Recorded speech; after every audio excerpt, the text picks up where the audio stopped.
Nah, sebelumnya kita sudah bahas kriteria mental yang sehat. Kali ini kita bahas lebih detail, lebih spesifik tentang ciri-ciri mental yang sehat. Jadi ada beberapa ciri mental dikatakan sehat. Yuk kita pelajarin satu persatu. Yang pertama adalah emosi seimbang. Nah, kita perlu tahu ada 6 emosi dasar manusia, yaitu kaget, jijik, takut, marah, sedih, dan senang.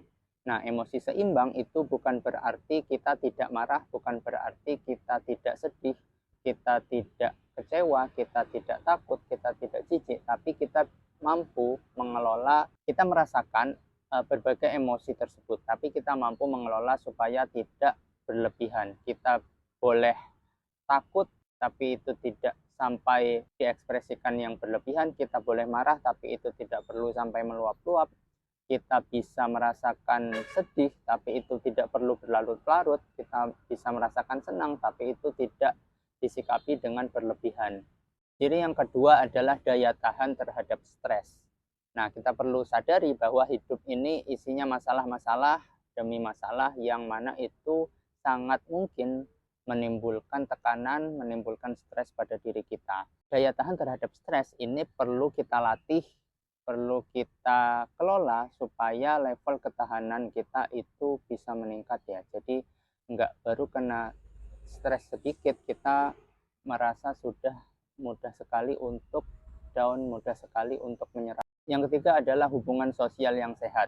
Jadi kita perlu tanyakan apakah kita sering bikin masalah, apakah kita sering merepotkan, apakah kita sering membuat orang lain tidak nyaman, apakah kehadiran kita itu justru tidak diharap-harapkan, dan berlaku juga sebaliknya. Apakah kita sudah bisa menghormati orang, apakah kita bisa membuat orang lain nyaman, apakah kita bisa memberi solusi, dan apakah kita sudah bisa mendapat respect dari orang lain.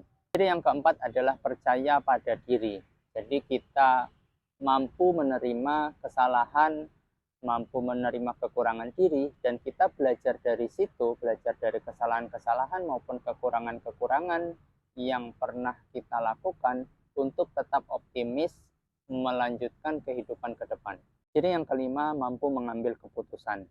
Jadi nggak sebentar-sebentar bertanya, harusnya gimana, baiknya gimana, aku harus apa. Nah, kita mampu menganalisa masalah, kita mampu mengambil keputusan terbaik, dan kita bertanggung jawab terhadapnya. Kita bisa melihat resiko, kita bisa menghadapi resiko yang hadir setelah keputusan kita ambil. Boleh kita meminta masukan-masukan, saran-saran, tapi kemudian kita jadikan masukan-masukan itu sebagai penguat, dan jangan justru bikin kita semakin bingung tentang apa yang harus kita lakukan, apa yang harus kita pilih, apa yang harus kita ambil.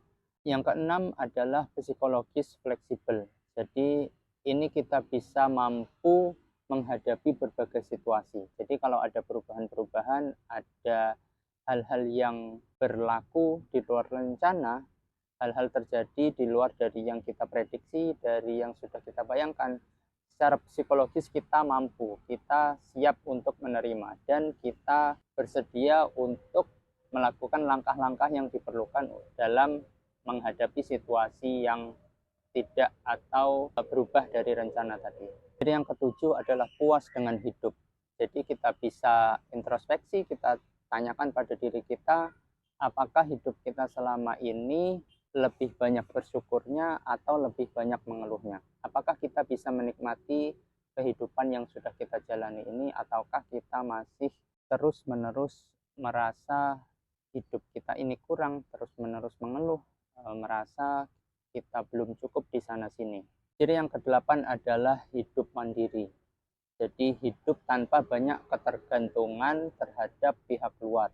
Jadi kita mampu memenuhi apa-apa yang kita butuhkan sendiri. Kita mampu mengolah informasi, kita mampu berpikir sendiri, kita bisa mengambil keputusan sendiri, kita bisa berinisiatif sendiri, melihat situasi, kita bisa menanganinya sendiri, dan lain sebagainya.